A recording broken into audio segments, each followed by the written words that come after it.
Saya juga saat itu bertanya-tanya. Kemudian dalam sebuah wawancara yang dilakukan bersama dengan Khalid Mish'al, kepala biro politik dari Hamas itu, beliau menjelaskan bahwa kami ini mengetuk pintu negara-negara Arab. Kami ini orang Arab, kami ini orang Islam.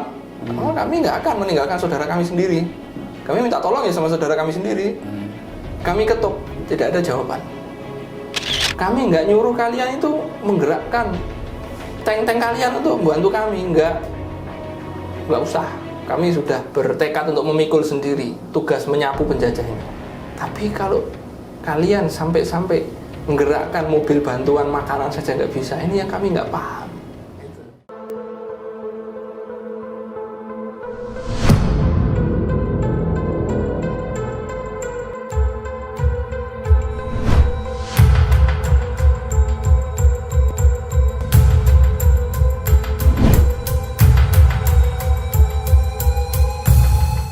Bismillahirrahmanirrahim. Alhamdulillah wassalatu wassalamu ala Rasulillah wa ala alihi wa ashabihi wa mawalah wa ba'd.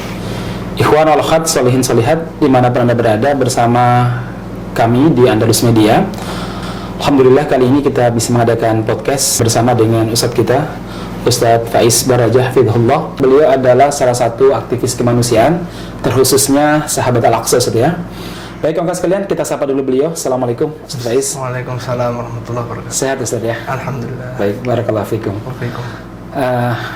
Udah sehat betul nih ya? Alhamdulillah. Soalnya beliau ini baru beberapa hari menurun kesehatan, tapi alhamdulillah beliau menyediakan waktu untuk bisa bersama dengan Andalus. Baik, Ustaz, sedikit sebelum kita masuk pada tema-tema terkait masalah Palestina, kita ingin tahu dulu Ustaz, sebenarnya sahabat Al-Aqsa ini seperti apa gerak dan langkahnya selama ini Ustaz? Bismillah, alhamdulillah, wassalatu wassalamu ala Rasulillah. Sahabat Al-Aqsa adalah kumpulan relawan yang memiliki visi dan misi menyambung hati antara kita dan saudara-saudara kita yang ada di Masjidil Aqsa, kemudian di negeri Syam secara umumnya, dan juga di negeri-negeri yang diberkahi seperti Yaman. Kita nyambung hati, dan tugasnya yang pertama kita menyampaikan ilmu yang berkaitan dengan gambaran yang benar terkait apa yang terjadi di sana. Kemudian yang kedua, kita menyambung hati dalam arti mendukung mereka yang sedang berupaya membela diri dari penjajahan, dan juga di negeri Yaman misalnya ada kelaparan, kita dukung secara kemanusiaan. Baik, mungkin satu dua keterangan terkait keberkahan Syam dan Yaman. Kan jarang didengar, orang kan taunya keberkahan itu adalah Makkah dan Madinah ya. Syam, apalagi mungkin Yaman ya, mungkin jarang didengar sama orang. Mungkin Ustaz bisa sampaikan Ustaz. Termaktub dalam hadis Nabi SAW berdoa, Allahumma barik lana fi Syamina wa Yamanina. Ya Allah, berkahilah Syam kami dan Yaman kami. Maka para sahabat mengatakan wa fi Najdina, dan Najd kami, maksudnya doakan juga ya Rasulullah. Kemudian Nabi mengulangi lagi, ya Allah, berkahilah Syam kami dan Yaman kami. Para sahabat mengatakan wa fi Najdina ya Rasulullah, di Najd kami juga didoakan ya Rasulullah. Allahumma barik lana fi Syamina wa Yamanina, sampai diulang 3 kali. Kemudian diminta Najd, diminta lagi, qalu wa fi Najdina ya Rasulullah, dari Najd kami juga didoakan ya Rasulullah. Min huna yatla'u qarna syaitan, dari situlah muncul tanduk setan. Artinya fitnah dan ketidakstabilan itu munculnya dari Najd dan dari arah timur. Kemudian banyak sekali hadis-hadis yang menjelaskan tentang fadilah Ahlus Syam, fadilah Yaman. Qala alaihi salatu wasalam, inna Allah istaqbala biya Syam wa walla dhahri al-Yaman. Allah menghadapkanku ke negeri Syam dan memalingkan punggungku ke arah Yaman. Kemudian Allah SWT firman, ya Muhammad SAW, sesungguhnya aku menjadikan yang di depanmu itu ghanimah, Syam ya. Syam. Wa ma khalfa dhahrika madada, dan yang di belakang punggungmu itu bala bantuan. Masya Allah ya, bala bantuan. Kemudian apa kira syarahnya Ustaz? Mungkin ulama punya komentar di sini. Bala bantuan ketika perang Riddah contohnya. Perang Riddah zaman Abu Bakar ya. Abu Bakar Siddiq, maka tentaranya dari Yaman. Dari Yaman bukan. Itu bala bantuan yang sangat luar biasa, di mana di kota Madinah keadaan sangat genting sekali. Betul. Dan butuh pasukan yang kita sudah tahu perangnya sangat. Saat itu sahabat Usama bin Zaid sudah keluar sudah. Usama bin Zaid berangkat menuju memerangi Romawi, kemudian perang melawan orang murtad, perang melawan nabi palsu, perang melawan banyak sekali Persia, perang melawan orang tidak mau bayar zakat. Dan itu membutuhkan pasukan yang banyak. Dan terbanyak Yaman. Dan itu datang bantuan dari Yaman. Siap. Baik, barakallahu fikum. Jadi kalau sekalian ternyata Syam dan Yaman ini memiliki keberkahan yang luar biasa yang disampaikan oleh Ustaz Faiz tadi ya. Ustaz, kalau ditanya kalau Yaman jelas Ustaz ya. Hari ini kan maksudnya ada petanya, ada pemerintahannya, ada batas wilayahnya. Kalau Syam sendiri Ustaz ya, kalau sekarang kita buka Google itu nggak ada Syam. Nggak ada ya. Kalaupun ada paling Damaskus Ustaz di luar Syamnya. Iya. Sebagaimana kita ketahui bahwa di era-era menjelang Perang Dunia Pertama, Turki Utsmani mulai kehilangan beberapa wilayah di Afrika Utara, ya, misalnya Libya, Tunisia, ya, mulai jatuh ke tangan Italia, Perancis, ya. Inggris. Nah, kemudian di Perang Dunia Pertama, Turki Utsmani kehilangan negeri Syam. Yang tahun 1916 ada perjanjian rahasia namanya Sykes-Picot, ya, di mana membagi-bagi negeri Syam ini menjadi 4 negara. Yang pertama Palestina, yang kedua Yordania, kemudian yang ketiga Lebanon, yang keempat Suriah. Ya, kemudian Palestina dan Yordania akan diserahkan kepada Inggris. Kemudian Prancis menerima Suriah dan Lebanon atau Lebanon. Sehingga negeri Syam itu pecah menjadi 4 negara tadi. Maka benderanya mirip sih ya. Benderanya mirip ya. 4 warna aja kayaknya. Dan bahasanya juga mirip, kemudian lehjan juga ya. Dialeknya juga mirip dan postur-posturnya fisiknya juga mirip. Baik Ustaz, mungkin kalau bisa diringkas Ustaz, alasan apa yang paling kuat sehingga fokus kita itu harus kita berikan kepada saudara kita di Palestina, Ustaz. Ya, kan sebenarnya negeri-negeri lain juga menderita ya. Tapi mungkin di sana ada alasan sampai Ustaz membuat semacam yayasan tadi ya, apa namanya, semacam NGO ya, Sahabat Al-Aqsa gitu. Ya. Masjidil Aqsa. Masjidil Aqsa. Nah, apa yang ada di sana Ustaz? Masjidil Aqsa adalah masjid kedua yang pernah dibangun di muka bumi ini. Yang pertama adalah Masjidil Haram, sebagaimana hadis Abu Dzar radhiyallahu anhu fi Sahih Muslim dan yang lainnya. Nabi SAW ditanya masjid apa yang dibangun pertama di muka bumi. Nabi SAW menjawab Masjidil Haram. Kemudian masjid mana lagi? Qala SAW Masjid Ilya, yaitu Masjid Al-Aqsa. Qala kam bainahuma, berapa jarak pembangunan keduanya? Nabi SAW menjawab 40 tahun. 40 tahun. Kemudian Masjidil Aqsa ini disebutkan dalam Al-Quran dengan namanya. Langsung sebutan nama. Subhanalladzi asra bi 'abdihi lailan minal masjidil haram ilal masjidil aqsa. Dan ada kelebihan yang disebutkan juga alladzi barakna haulahu. Maksudnya Allah yang memperjalankan hambanya yaitu Nabi Muhammad SAW di malam hari dari Masjidil Haram ke Masjidil Aqsa yang kami berkahi sekeliling. Dan berkahnya bukan cuma di sekelilingnya.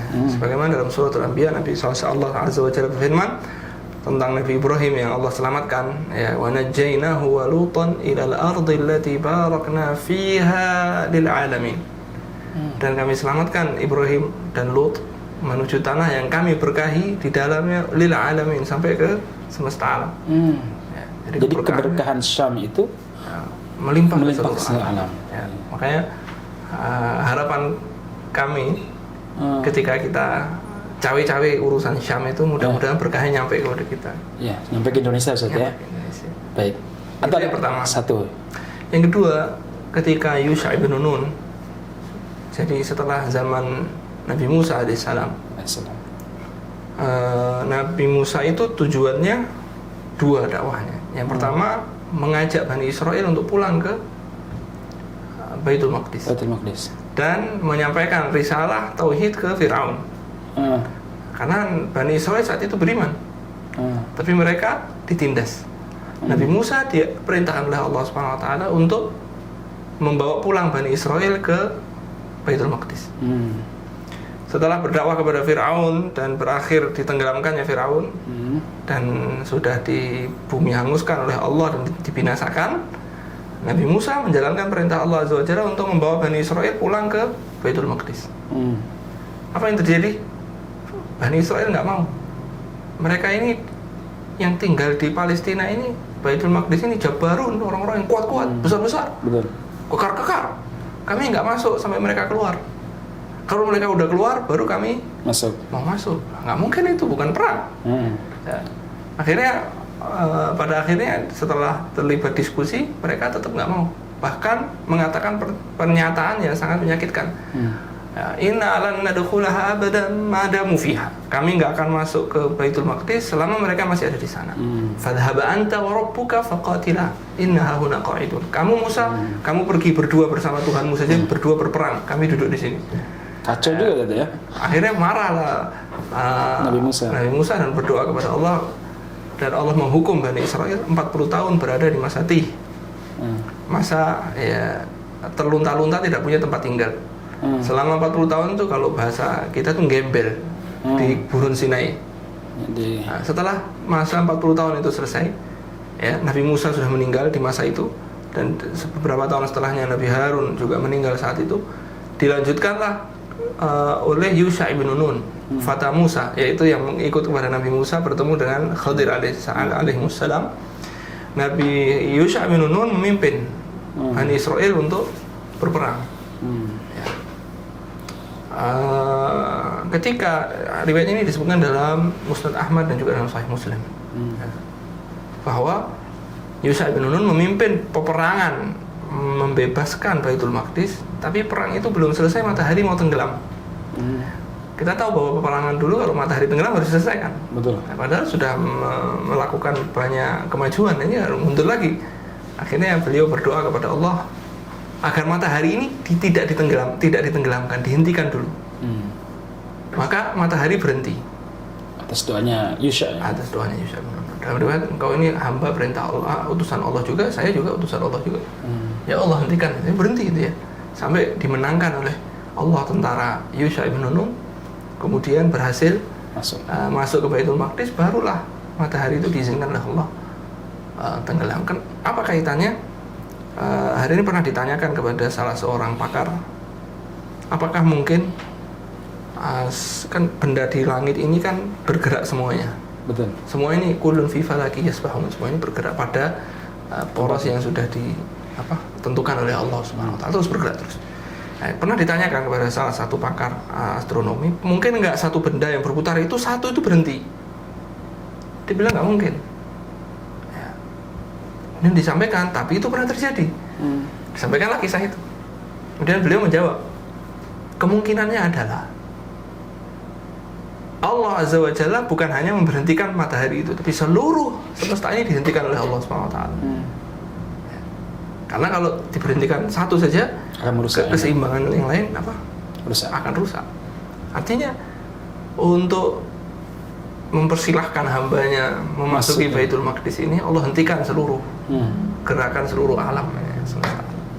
Ya, pantaslah kita untuk meluangkan waktu untuk memikirkan saudara-saudara kita yang ada di Masjidil Aqsa. Baik, Ustaz. Sebelum, kalau ada alasan lain, saya ingin potong, Ustaz. Itu kan juga menjadi alasan bagi sebagian orang yang pro dengan Israel ataupun Yahudi bahwa ya itu tanah nenek moyang mereka. Sementara Filistin itu bangsa pendatang. Boleh nggak sih gitu?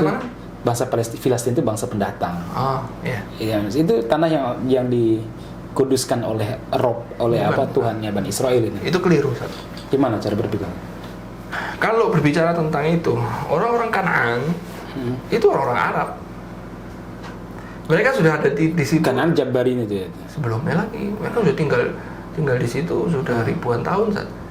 4.000. Jadi yang pernah saya baca adalah 4.000 sebelum Masehi itu mereka udah ada di situ. Mereka orang-orang Arab. Dan pemikiran bahwa orang-orang Yahudi punya sebuah negara itu di era Zionisme ini aja. Theodor Herzl itu ketika menyatukan Yahudi-Yahudi dunia yang terlempar di mana-mana ini, mereka itu tadinya arahnya bukan ke Palestina, Mereka sempat ke Uganda, Oh gitu ya. Mereka tahu. Nah, mencoba usulan untuk itu mencari kemana-mana. Bukan selain Palestina saja. Ya, akhirnya kemudian terjadi kesepakatan antara Zionis dengan Inggris dengan perjanjian Balfour yang sangat terkenal itu. Ketika Zionis memberikan bantuan keuangan kepada Inggris untuk Perang Dunia, imbalannya adalah memberikan tanah di Palestina. Itulah ketika dalam perjanjian Sykes-Picot itu Inggris memilih Palestina. Yang mulai 1917. Ya, 1917 Inggris resmi masuk ke Palestina. Ya. Dan kemudian saat itu juga mulai Yahudi itu didatangkan dari Polandia, dari dari Amerika, dari Jerman. Kemudian dari yang saat itu mengalami persekusi di negara-negara itu saja. Nah, pemikiran itu keliru karena usulan-usulan dari para pembesar Zionisme itu bukan ke arah Palestina sebetulnya. Mereka sempat ke Afrika, sempat kemana gitu ya, mencari-cari tempat gitu. Pengen punya negara sendiri. Jadi bahasa dijanjikan Tuhan itu bahasa politis ya. Nah, ada yang unik di dalam wawancara Ahmad Mansur, jurnalis Al Jazeera, ya, terhadap salah satu petinggi Yahudi yang sangat mendalami Talmud dan Taurat mereka itu, bahwa dia tidak mendukung adanya negara Yahudi karena itu menyelisihi takdirnya Tuhan katanya. Takdir Tuhan dalam hal sebetulnya orang Yahudi tidak ada tinggal di satu tempat. Jadi dia sendiri menolak adanya pemikiran untuk berkumpul di satu negara. Udah biarkan aja terpisah di mana-mana. Artinya klaim itu di kalangan Yahudi saja tidak sepakat. Iya. Ya, dan tadi saya sampaikan di awal-awal usulannya itu bukan ke Palestina. Kalau Palestina itu pasti sudah dari dulu mata mereka tertuju ke sana. Kenapa baru tahun 1800 akhir baru berpikir ke sana? Baru ada pemikiran ke sana. Kalau memang itu dari syariatnya, kenapa nggak sejak dulu? Kenapa nggak sejak dulu? Dan sejak dulu pun ada orang-orang Yahudi tinggal di situ dan nggak ada masalah. Betul. Ya. Bahkan seingat saya pada zaman Khalifah Umar membagi sepertiga saja. Diberikan tempat orang Yahudi yang diusir, diberikan tempat untuk tinggal di situ. Karena zaman Romawi mereka didolimi. Orang Yahudi itu didolimi, dihinakan. Dia dalam era keislaman ya, diberikan porsinya sebagai ahlu zimmah. Sampai jatuh ke tangan salib. Ya. Kemudian terjadi pertumpahan darah yang sangat terkenal di hari pertama saja. Lebih dari 80.000 orang dibantai di halaman Masjidil Aqsa. Jadi klaim itu klaim yang keliru ya. Baik, set untuk sejarah sepertinya sudah sangat jelas ya. Artinya secara klaim baik itu data maupun alasan agama sangat tidak bisa diterima kan ya? Sangat tidak bisa diterima. Kemudian secara undang-undang internasional juga nggak bisa diterima. Tapi kenapa PBB yang memperbolehkan Zed? PBB yang jadi ya PBB yang sebetulnya membuat akhirnya ada seperti ini kekacauan itu kan PBB. Sekarang gini Zed, kita buat ilustrasi. Ada orang masuk ke rumah antum dan bilang ini rumah saya. Antum tentu marah, nggak bisa. Akhirnya terjadi keributan. Negara Palestina itu sudah ada batas-batasnya, sudah jelas. Ya. Kemudian bilang ini rumah saya. Antum akan marah. Enggak, ribut. Kemudian negara tetangga datang. Tetangga datang. Ada apa ini kok ribut-ribut? Ya, antum pasti bilang ini loh, bilang rumah, padahal ini rumah saya. Kata tetangga, udah jangan ribut-ribut. Kita bagi dua saja. Loh, nggak bisa begitu. Kamu nggak mau damai ketika kamu teroris. Kisahnya singkatnya. Tetangga itu adalah PBB saja ya. Tetangga itu adalah. Baik, ini salah satu yang kita lihat itu kan di deklarasi Balfour itu yang menjadi kekuatan di PBB saja. Sebenarnya saat itu Inggris itu punya hak nggak sih untuk memberikan negara Palestina kepada Yahudi itu ya? Kayak disebut wa'du man la yamlik liman la yastahiq. Gitu ya. Terjemahkan Ustaz. Janji orang yang tidak memiliki diberikan kepada orang yang nggak berhak. Ya. Kamu punya siapa? Kamu kasihkan ke orang. Kacau sekali ya. Kan Inggris itu datang menjajah. Penjajah memberikan kepada orang lain, milik orang lain gitu ya. Iya. Dan itu diiringi sebagai alasan ya, sangat lemah sekali ya. Baik. Kemudian Ustaz, ya sekarang kita masuk pada konflik kontemporer ya, atau perang. Ustaz. Gimana? Kata-kata konflik ini harus diganti. Dengan apa yang lebih tepat? Penjajahan. Ihtilal. Ketika antum menyebut konflik itu seakan-akan seimbang, setara. Ya, enggak. Ini adalah bukan konflik, ini penjajahan. Perlawanan Palestina terhadap penjajah gitu ya. Baik, perang terhadap penjajahan ini Ustaz. Kita ganti Ustaz ya. Perang terhadap penjajahan ini. Kita masuk karena sini sudah sangat banyak sekali berbagai macam peristiwa di sana Ustaz ya. Yang pertama sebenarnya apa yang dituntut oleh orang-orang Palestina. Satu, di saat yang bersamaan kita lihat misalkan di tepi barat itu ada orang Palestina yang sebenarnya hidup damai gitu Ustaz dengan Israel. Sementara di Gaza ini rame-rame aja. Kan banyak yang berkata begitu Ustaz. Gimana Ustaz? Sebenarnya di tepi barat hidup damai itu nggak ada Ustaz. Yang ada di tepi barat tidak punya kekuatan untuk melawan seperti di Gaza. Inilah ketika kita memandang bahwa kejadian ini hanya jadi memandangnya itu permulaan kejadian adalah di 7 Oktober. Ini kekeliruannya. Betul. Ini kisah mulai sejak 1917. Di mana orang Yahudi mulai didatangkan berbondong-bondong. Kemudian mendirikan laskar-laskar. Kemudian punya senjata, melakukan pembantaian, masuk ke kampung dibantai, diusir, masuk ke kampung. Puncaknya itu 1948.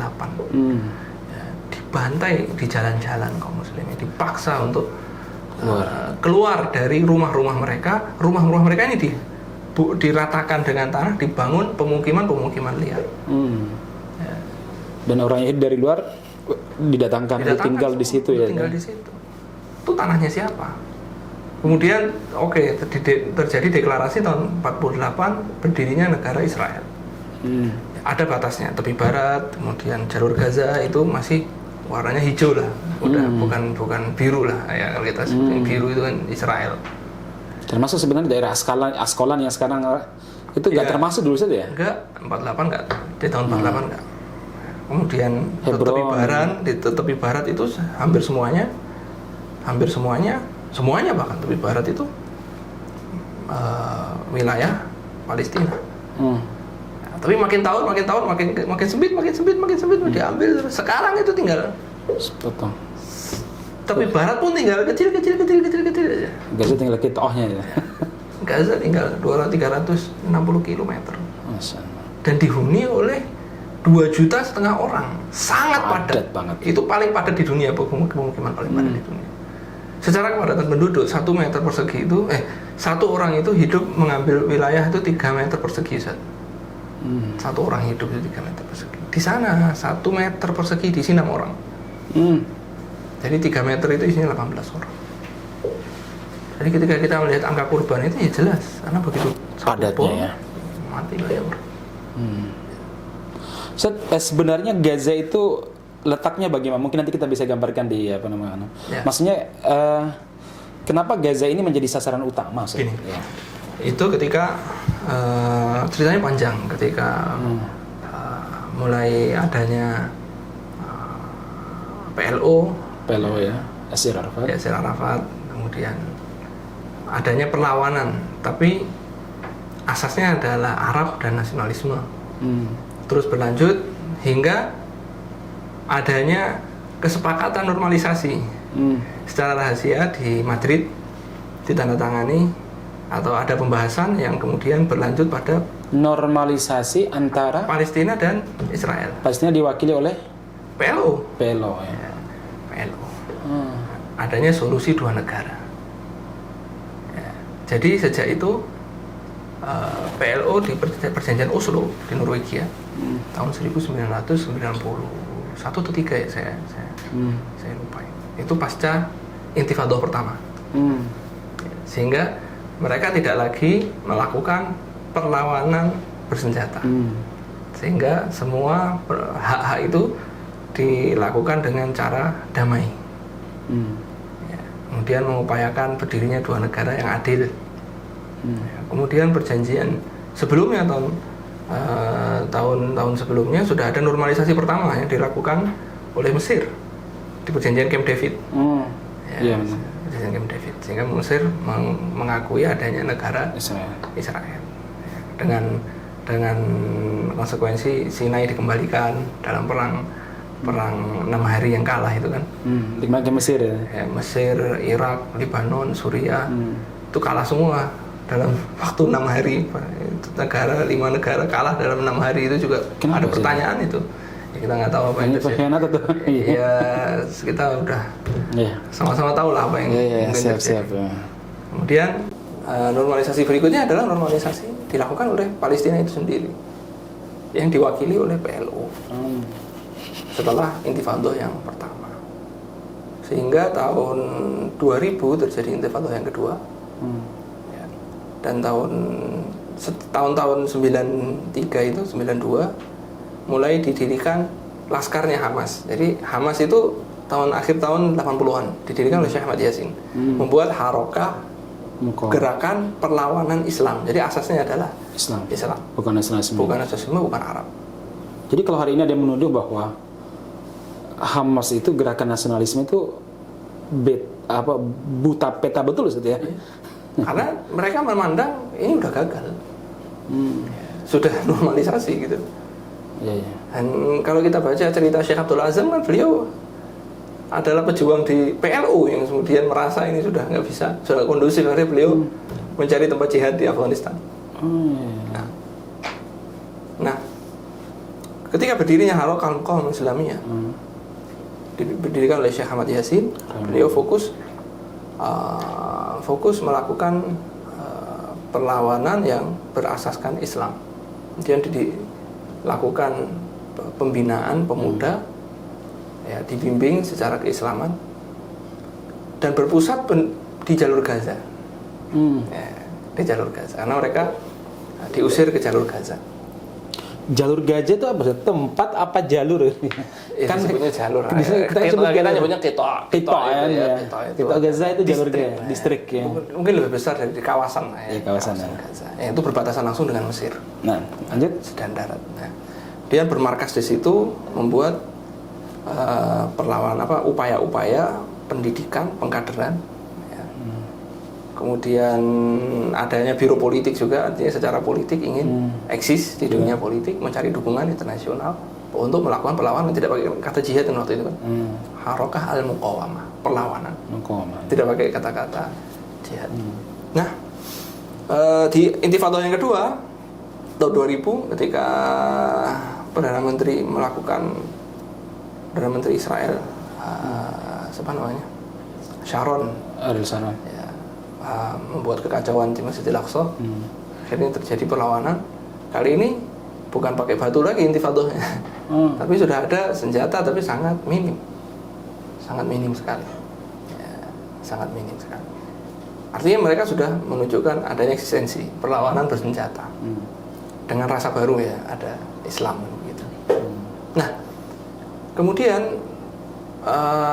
mulai bertentangan nih dengan PLO karena PLO sudah ada perjanjian untuk tidak menggunakan kekerasan dan lain sebagainya. Kemudian puncaknya adalah ketika biro politik dari Hamas ini memutuskan untuk ikut pemilu, sehingga bisa diharapkan bisa menyeimbangi, menguasai parlemen, sehingga kekuasaannya bukan di Gaza tapi di tepi barat juga.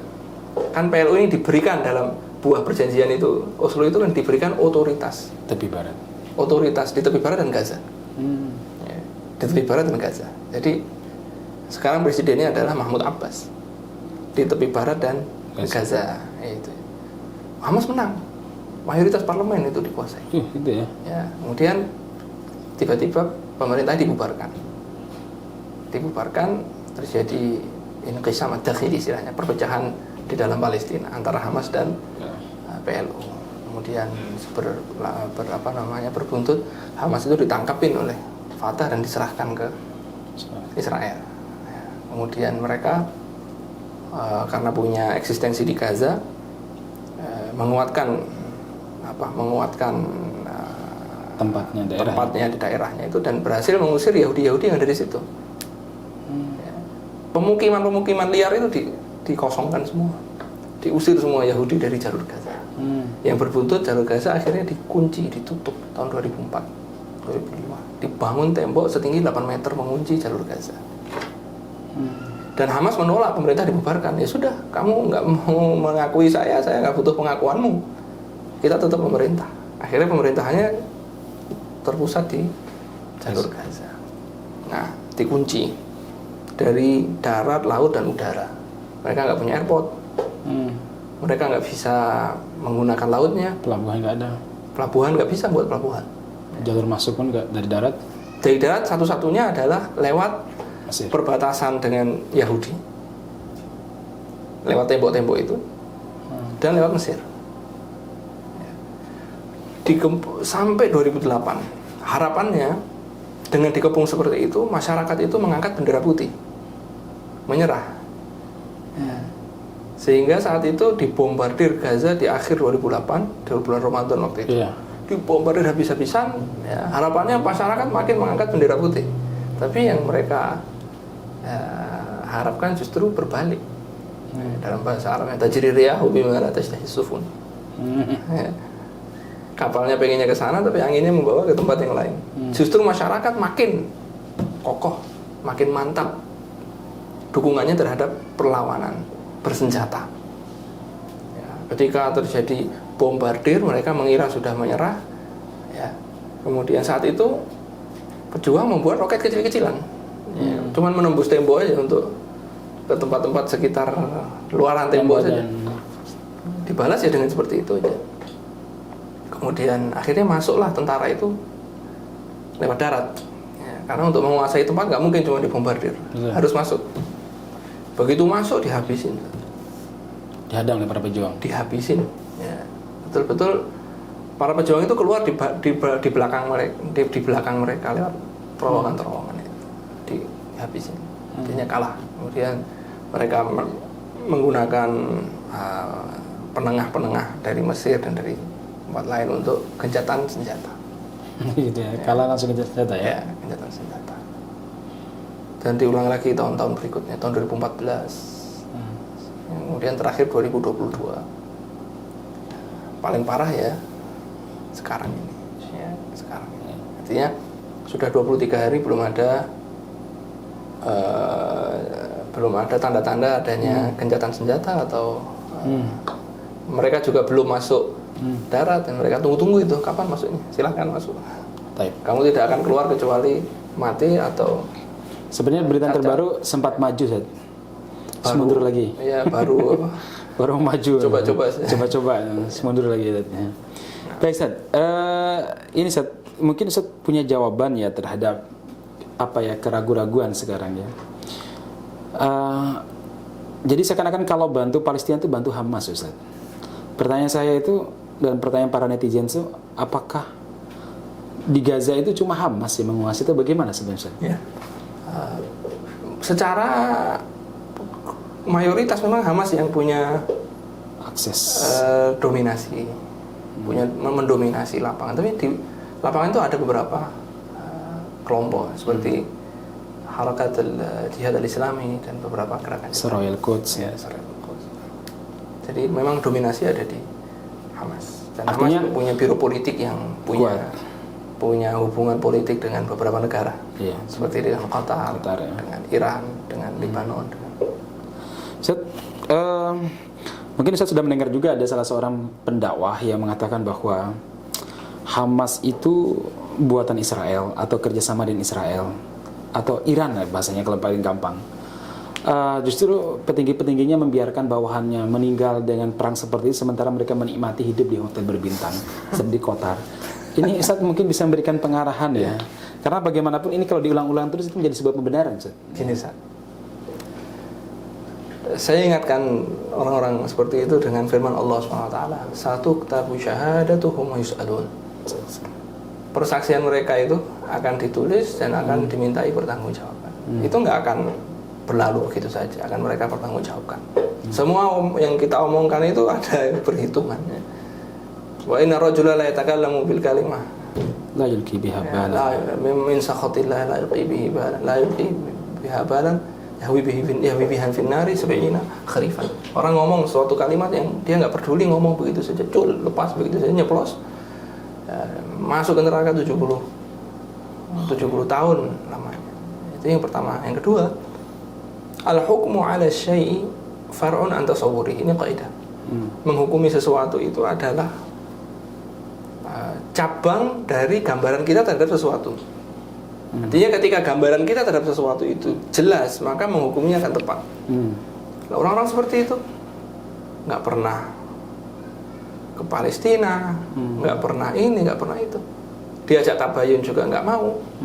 Ya. Tapi ngomong begitu saja. Nah, itu pertanggungjawabannya besar ya di hadapan Allah. Itu dusta. Dan sekarang ini jubir Hamas dalam wawancara yang ada di Al Jazeera baru-baru ini, Khalid Mish'al, bukan, Musa Abu Marzuq. Khalid Mish'al itu kepala biro politik. Musa Abu Marzuq mengatakan, ya, negara-negara Arab ini meminta Barat ini untuk menghabisi Hamas, gitu. Jadi Hamas ini menjadi batu penghalang untuk atau menjadi hal yang sangat mengkhawatirkan ketika Hamas menang ini. Ya, kursi-kursi mereka terancam. PLO juga menerima dana untuk maka yang paling mengejutkan, yang betul-betul saya sampai ulang berkali-kali itu. Dan pembawa acara dialog itu juga sampai mengulang berkali-kali bahwa bom-bom yang datang itu sebagiannya dari negara-negara Arab. Artinya yang membunuh saudara-saudara kita itu sebagiannya meluncur dari negara-negara Arab. Jadi gimana? Itu perkataan yang sangat berat pertanggungjawaban kita. Yang sangat bodoh. Apa ada yang lebih bodoh dari orang yang mengatakan Hamas ini buatan Yahudi. Orang buta sejarah, enggak mengerti apa-apa, tapi berani menghukum. Ya.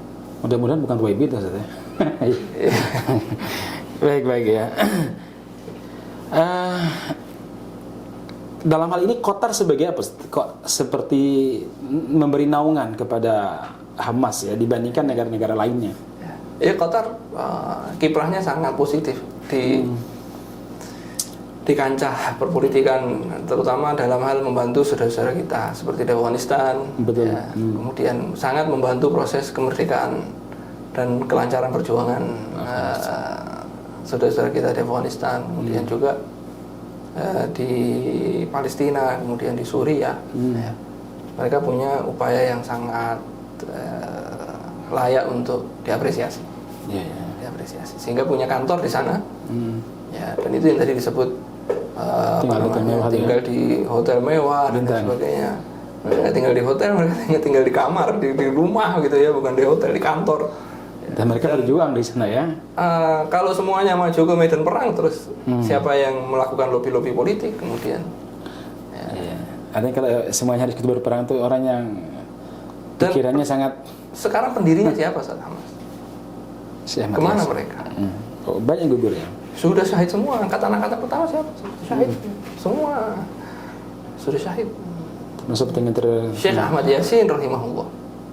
Beliau yang tidak bisa jalan, ibaratnya mau membersihkan hidung dari kotoran, beliau nggak bisa. Tangannya lumpuh, semua lumpuh.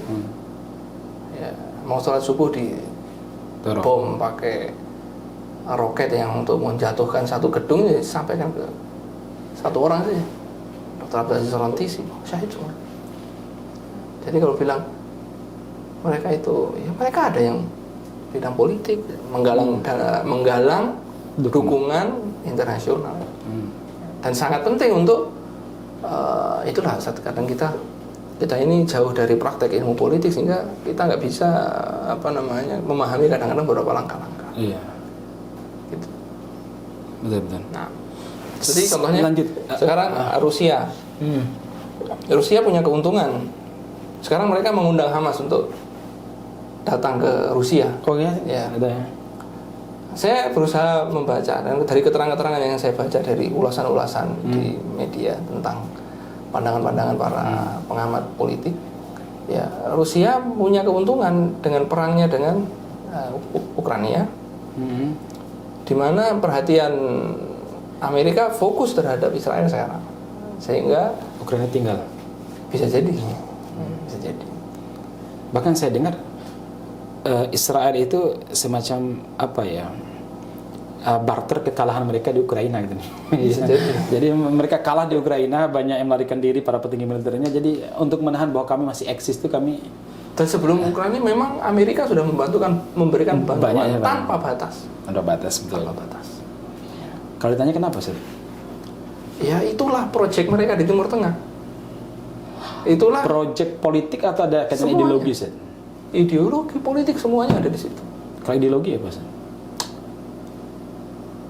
Yang penting kan al-kufru millah wahidah. Kufur itu kan agamanya satu semua. Makanya disebutkan walan tardo angkal Yahudu walan Nasoro. Kita nggak akan diridhoi oleh Yahudi maupun Nasoro. Ketika berhadapan di antara mereka itu kan mereka saling ya namanya Ortodok, ada apa Katolik. Tapi ketika berhadapan dengan Islam, menyatu mereka saat itu. Ketika tanggal 7 Oktober langsung Jerman kami mendukung, Prancis kami mendukung, Inggris kami mendukung, Amerika mendatangkan 2 kapal perang. Jadi itu semuanya semacam Tuhan di Dewan Keamanan PBB ya, tiga-tiganya. Ya, Prancis, kan? Inggris, dan Amerika. Tinggal 2 aja, Rusia sama Cina ini kayaknya hitung-hitungan, masih hitung-hitungan ya.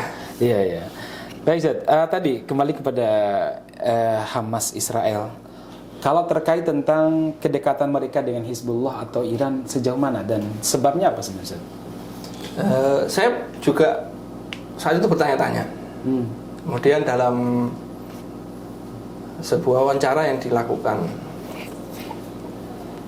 bersama dengan Khalid Mish'al, kepala biro politik dari Hamas itu, beliau menjelaskan bahwa kami ini mengetuk pintu negara-negara Arab. Kami ini orang Arab, kami ini orang Islam. Kami nggak akan meninggalkan saudara kami sendiri. Kami minta tolong ya sama saudara kami sendiri. Kami ketuk, tidak ada jawaban. Dan kami masih terus mengetuk dan akan terus mengetuk. Kami sudah mengetuk ya, dan terus mengetuk dan akan tetap mengetuk pintu-pintu saudara-saudara kami untuk membantu perjuangan kami maksudnya.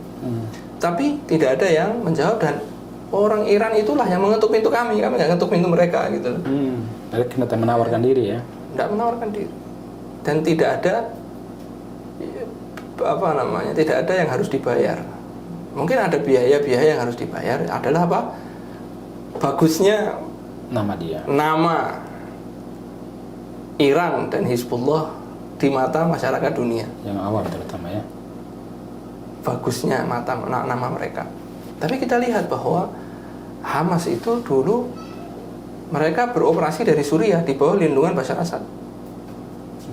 Ketika terjadi perang di Suriah, Hamas itu diminta untuk memilih bersama kami atau keluar dari sini. Milih keluar. Mereka keluar, ditampung oleh Qatar dan Turki. Dan apa nasib orang-orang Palestina yang di sana? Dibantai juga oleh Syiah di Mukhayam Yarmouk.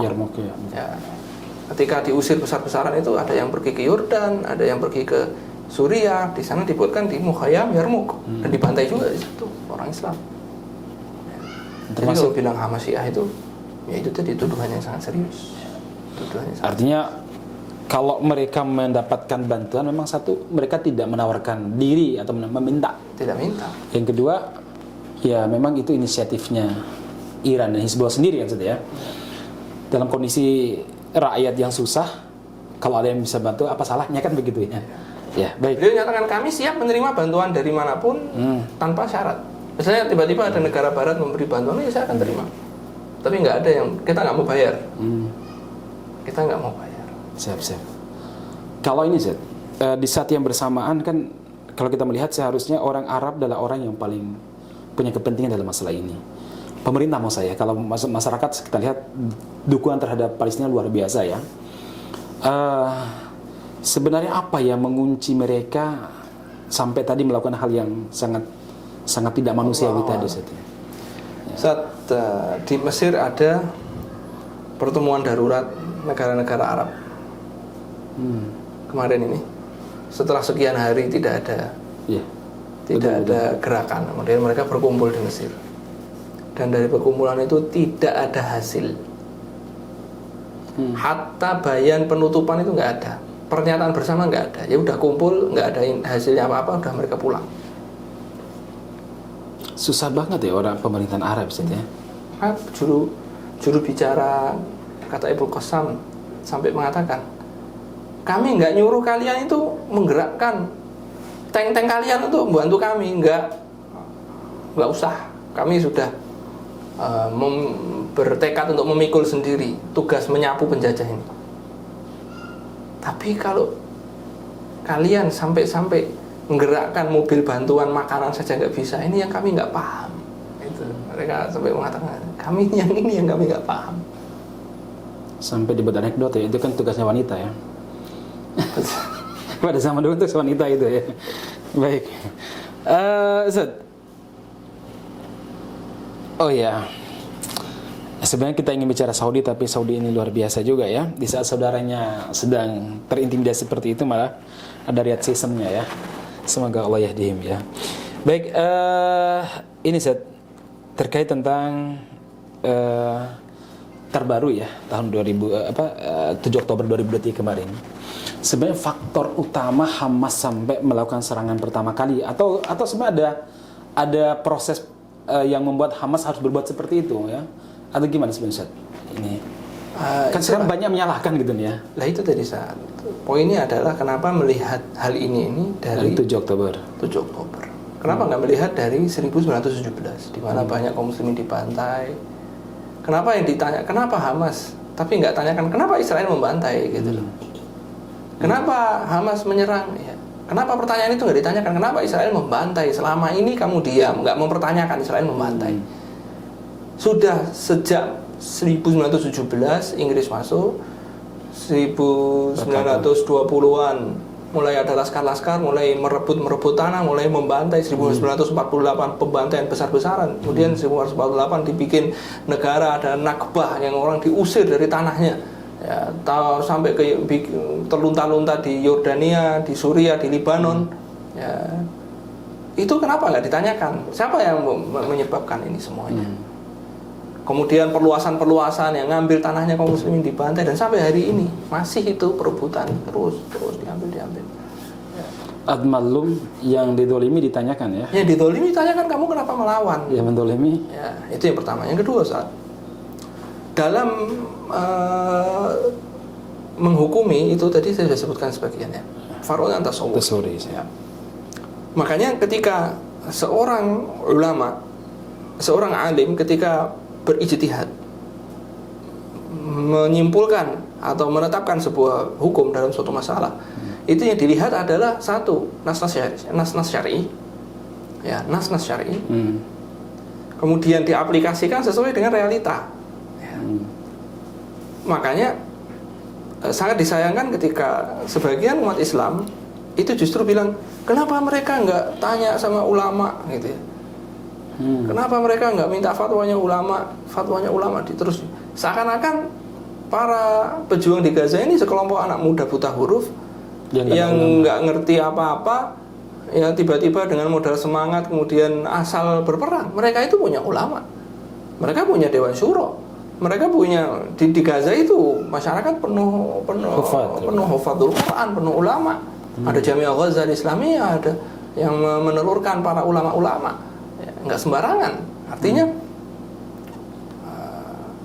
Syekhul Islam Ibnu Taimiyah menyebutkan bahwa beliau menukil bahwa sesungguhnya Imam Ahmad dan Ibnu Mubarak rahimahumullah ya, mengatakan kalau ada perselisihan maka mereka mengedepankan ulama ahlu thugur, ulama yang ada di perbatasan jihad, karena mereka inilah yang dianggap lebih bertakwa. Walladzina jahadu fina Lanahdiyannahum subulana. Itu perkara umum, tapi apalagi gitu. Apalagi masalah-masalah jihadnya mereka gitu. Iya. Masa iya mereka yang berjihad di sini, berjuang di sini, melawan penjajahan di sini, disuruh minta fatwa dulu ke Indonesia. Ke Indonesia misalnya. Ke MUI atau ke Saudi atau ke Kuwait atau ke Qatar untuk perjuangan mereka di sini, sehingga mereka sendiri itu nggak tahu realitanya kayak gimana gitu loh. Sekarang Hamas baru punya roket sedikit. Dari mana mereka menyimpulkan punya roket sedikit? Hamas pasukan cuma sedikit. Tahu dari mana pasukannya sedikit? Apa mereka pernah menyebutkan roket kami jumlahnya segini? Apa mereka pernah menyebutkan jumlah pasukan kami segini? Ya. Dan itu dalam sebuah peperangan sebuah kebodohan. Kenapa? Terus terang dalam masalah itu dalam sebuah peperangan itu kebodohan. Ya. Dan musyawarah, para masyayikh tanggal 7 Oktober kami akan melakukan serangan umum besar-besaran. Ya nggak mungkin. Ya. Mereka punya ulama, mereka penuh pertimbangan. Ya, itu rakyat sipil dibunuh, bla bla bla bla gitu. Rakyat sipil dibunuh. Akhirnya yang korban jadi anu sebutkan 8.000 orang, 9.000 orang. Ya begitulah tabiat perang perjuangan. Iya. Ya, Bung Tomo ketika mengekkan takbir jihad di Surabaya, berapa puluh ribu orang yang mati di Surabaya. Tanya sama Bung Tomo, kenapa? Iya. Mengekkan takbir melawan penjajah dengan senjata seadanya, melawan sekutu waktu itu. Ya, tanya sama pejuang membakar Bandung, Bandung Lautan Api, serangan umum 1 Maret. Memang tabiat membebaskan diri dari penjajahan itu begitu. Pangeran Diponegoro itu ketika melakukan perang, ya, memang Allah mentakdirkan perang itu ada menang, ada kalah gitu ya. Yang meninggal dari kaum muslimin saat itu di masyarakat Jawa bahkan ada yang itu sampai lebih dari 100.000, 200.000. Ya. Tapi betul-betul memberikan inspirasi. Ya, kekuatan untuk terus berjuang, ya, membebaskan diri. Coba kalau Pangeran Diponegoro udahlah sabar, nunggu kekuatannya sama dengan penjajah, ya kapan? Di Libya, Umar Mukhtar memimpin, naik kuda. Sudah tua ya? Sudah tua, naik kuda, bawa senapan melawan tank, pesawat. Ya, berapa jatuh yang korban? Karena kamu menyerah saja, nggak mau menyerah. Sehingga ulama-ulama itu ada yang bilang, kamu menyerah saja, kami nggak mau menyerah. Sehingga bahkan ulama-ulama yang ada ini unik ya, mendekat ke Italia, kemudian menganggap Umar Mukhtar ini khawarij, keluar dari Waliul Amr. Waliul Amrnya kafir ya? Padahal Italia menjajah itu kan. Di Aljazair ketika mau membebaskan dari Prancis, berapa juta? Ini hitungannya juta orang yang syahid. Iya betul. Ya. Sehingga Aljazair disebut negeri jutaan syahid, negeri jutaan syuhada. Vietnam ketika perang melawan Amerika, berapa orang yang mati? Betul. Indonesia aja loh Ustaz ya. Indonesia mungkin dari zamannya kita sebutkan dari Indonesia di awal kan, Bung Tomo apa segala macam. Belum sih zaman Portugis datang ya. Zaman Portugis. Memang penjajah itu melawannya begitu. Karena bukan orang situ dia. Dia nggak akan lama-lama, nggak akan kuat lama-lama untuk apa? Untuk bertahan. Pasti ya, negeri setempat yang akan menang. Harus di pemantiknya ya. Ya. Dan kalau yang dijajah Amerika mungkin sudah selesai. Amerika itu dijajah oleh Eropa, penduduk aslinya hilang. Sekarang siapa yang disebut orang Amerika? Ya orang-orang kulit putih yang datang dari Eropa. Indian sudah nggak ada. Aborigin itu hilang. Dijajah oleh. Karena nggak ada perlawanan ya. Nggak ada perlawanan. Nah sialnya para Yahudi ini memilih Palestina gitu. Iya. Nah, itu kan sialnya mereka itu. Tentu ada singa sana ya. Masuk ke Palestina itu sial mereka. Iya. Kalau 70 tahun Ustaz, 70 tahun mereka belum berhasil. Dan perang ini membuat saya akhirnya menyadari bahwa tadinya saya menyangka Palestina itu dijajah. Tapi melihat reaksi dunia terhadap kejadian ini, saya menyadari akhirnya bahwa sebetulnya Israel dan Amerika ini menjajah dunia, kecuali Palestina belum berhasil. Ya. Belum berhasil dijajah. Betul. 75 tahun. 75 tahun. Dengan dukungan PBB dan Amerika dan sebagainya. Eropa, Amerika. Dan tentu saja negara-negara Arab ya. Negara-negara Arab. Baik, Ustaz, mungkin Ustaz ya. Ternyata waktu asli juga Ustaz hampir 40 menitan lebih kita bicara, Ustaz. Udah hampir 1 jam ya. Iya. Ustaz, terakhir mungkin Ustaz bisa menyampaikan apa saja sih sebenarnya yang bisa kita lakukan untuk saudara kita di Palestina, terusnya Gaza, ya terutama bagi kita orang Indonesia ini, Ustaz, jauh nih. Nomor 1 doa, Ustaz. Kita itu sudah sebutkan tadi bahwa kenapa kita harus memberikan perhatian kepada Masjidil Aqsa, kepada Palestina. Kita sebutkan alasannya, Masjidil Aqsa. Mereka bisa saja nggak mau melawan, tapi mereka bilang apa? Al-Aqsa, kalau kita kalah Al-Aqsa gimana gitu. Sehingga kita lihat video-video korban-korban itu, ketika anaknya 8 meninggal semua, anaknya 3 meninggal semua, istrinya. Mereka semua bilang semuanya kami ini fida lil Aqsa, fida lil muqawamah. Kami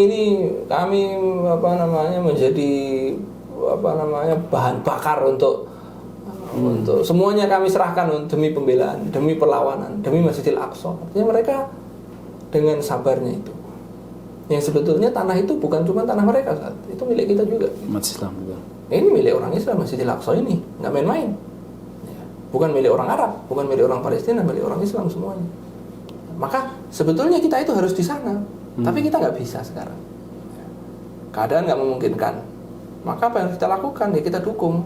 Jangan sampai mereka yang di garis depan mewakili kita justru tidak merasa diwakili, bahkan nggak peduli, bahkan mungkin berpihak. Ya. Ini kan nggak lucu. Ya mereka yang di garis depan bertahan, kita yang di belakang ini menguatkan mereka, dan insya Allah saat itu mudah-mudahan pertolongan datang. Mereka bertahan, kita kuatkan, ya, pertolongan Allah. Doa. Kemudian yang kedua, donasi. Ini yang paling wujud di situ ya. Ya wujudnya kita bisa. Kami mampunya doa lah, donasi bisa, boikot bisa. Jihadul mal ya. Boikot cuma mengganti lifestyle aja sebenarnya. Ya. Dan itu sebagian teman-teman tuh masih merasa berat itu. Dan merasa bahwa tidak ada efeknya katanya, Ustaz. Semua berbuat apa yang dia mampu. Kita nggak berani lah. Saya berfatwa haram makan ini, haram. Tapi boikot itu sebuah langkah nyata. Donasi. Dan yang ketiga yang tidak kalah penting, menyebarkan informasi yang benar. Seperti podcast ini, mudah-mudahan jadi sebuah upaya kita untuk memberikan gambaran yang benar terhadap masyarakat bagaimana harus bersikap. Amin. Ya, bahwa Palestina ini bukan masalah konflik agama. Saya kurang terima ini disebut konflik. Seakan-akan ini penjajahan. Harus didamaikan, konflik itu didamaikan. Enggak, ini penjajahan. Yang satu harus keluar dari Palestina. Ya, betul. Informasi ya. 3 yang harus kita lakukan.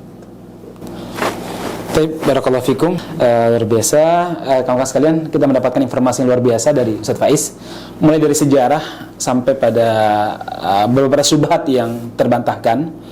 Kita akhiri, subhanakallahumma rabbana bihamdika asyhadu an la ilaha illa anta astaghfiruka wa atubu ilaik. Walhamdulillahirabbil alamin. Assalamualaikum warahmatullahi wabarakatuh.